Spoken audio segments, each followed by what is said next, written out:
तो नमस्ते बच्चों, मैं फिर से उपस्थित हुआ हूँ आप लोगों के सामने। जैसा कि मैं आपको श्रद्धा मनु पढ़ा रहा हूँ और आपको 6 वीडियो दे चुका हूँ और आज 7वां वीडियो है मेरा, 7वां पार्ट है। ध्यान से सुनिएगा। अभी आपने देखा कि जैसे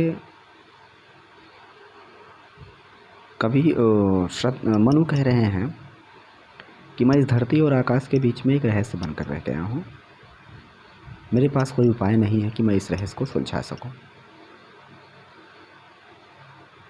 फिर वो पूछ रहे हैं श्रद्धा से, कौन हो तुम बसंत के दूत? आखिर तुम कौन हो जो बसंत का संदेशा लेकर आई हो? दूत क्या होता है? संदेशा लेकर आता है। बसंत के दूत, कौन हो तुम बसंत के दूत? आखिर तुम कौन हो जो बसंत ऋतु के आने का संदेशा लेकर आई हो? अर्थात इस धरती पर कुछ मधुमय संदेशा लेकर आई हो। लगता है कि तुम बसंत की कोई दूत हो। बसंत क्या होता है? सभी ऋतुओं में प्रिय होता है, अर्थात कुछ प्रिय संदेशा लेकर आई होगी तुम। इसलिए कह रहे हैं कि कौन हो तुम? आखिर तुम कौन हो जो बसंत के आने का संदेशा लेकर आई हो? क्योंकि हमारे जीवन में तो बिल्कुल पतझड़ हो गया है। मैं अकेला रह गया हूँ, इस पृथ्वी पर कोई जीवन नहीं है। तो बिल्कुल हमारे जीवन में पतझड़ है। तो कौन हो जो तुम हमारे जीवन में बसंत के आने का संदेशा लेकर आई हुई हो? विरस पतझड़ से अति सुकुमार।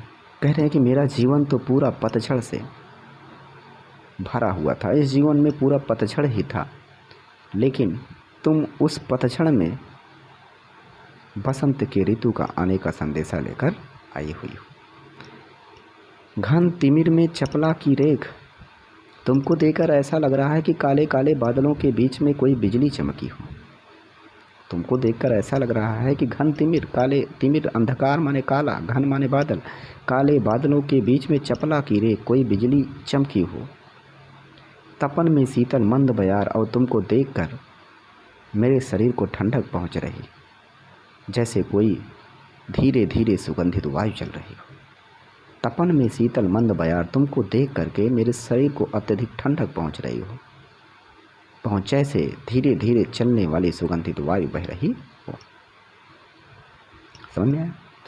कौन हो तुम बसंत के दूत? आखिर तुम कौन हो जो विरस पतझड़ में सुकुमार, जो इस पतझड़ में, मेरे इस पतझड़ जीवन में बसंत ऋतु के आने का संदेशा लेकर आई हुई हो।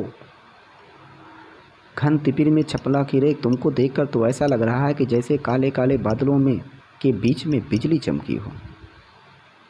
तपन में शीतल मंद बयार, और तुमको देखकर हमको अत्यधिक सुख की प्राप्त हो रही है। हमारे शरीर को ठंडक पहुंच रही है, जैसे धीरे धीरे सुगंधित वायु बह रही हो।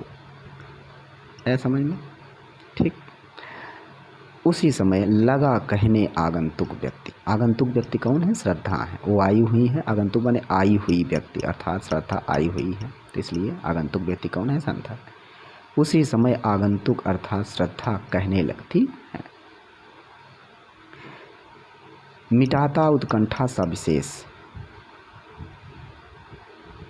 मनु के उत्कंठा को मिटाते हुए, मनु को जो जानने की इच्छा थी कि मैं कौन हूँ, वह उनकी बढ़ी हुई सविशेष माने उसकी विशेष उत्कंठा को मिटाते हुए, उसकी विशेष उत्कंठा को मिटाते हुए इतने में श्रद्धा कहना प्रारंभ करती हैं, बताना प्रारंभ करती हैं।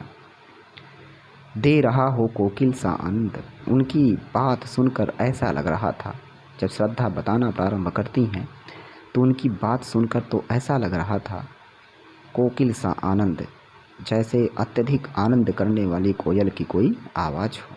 उनकी वाणी सुनकर तो ऐसा लग रहा था जैसे अत्यधिक आनंद देने वाली वाणी, अत्यधिक आनंद देने वाली कोयल की कोई क्या हो?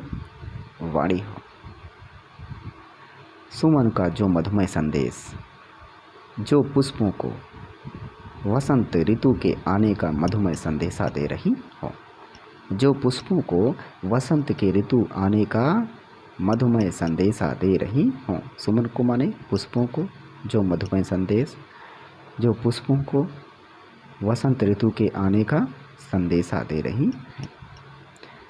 तो कौन हो तुम बसंत के दूत? आखिर लगा कहने आगंतुक व्यक्ति इतने में वह आया हुआ व्यक्ति अर्थात श्रद्धा मिटाता उत्कंठा सविशेष मनु के इस विशेष बढ़ी हुई विशेष व्याकुलता को मिटाते हुए बोली, मतलब कहना प्रारंभ करती हैं।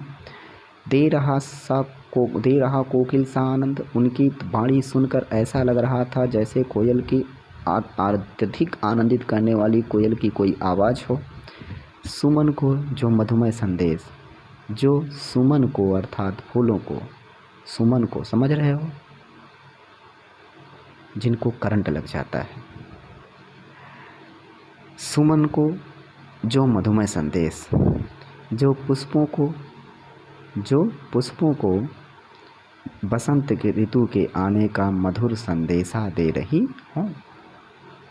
उनकी वाणी सुनकर ऐसा लग रहा था जैसे कोई कोयल की सुंदर आवाज़ हो, और जो पुष्पों को, सुमन को बसंत ऋतु आने का मधुमय मधुर संदेशा सुना रही हूँ, दे रही हूँ। आया समझ में? ठीक है, ध्यान से आप लोग इसको पढ़ो, तैयारी करो, और इसी के साथ मैं अपनी वाणी को विराम देता हूँ और ये पार्ट भी यही समाप्त करता हूँ। लगभग आधा चैप्टर हो भी गया है, कुछ ही बचे हैं, आधा लगभग हो ही गया है। बस जल्दी से मैं इसको ख़त्म करने का प्रयास करूँगा। ठीक है, तब तक के लिए मैं आपसे विदा चाहता हूँ। नमस्कार।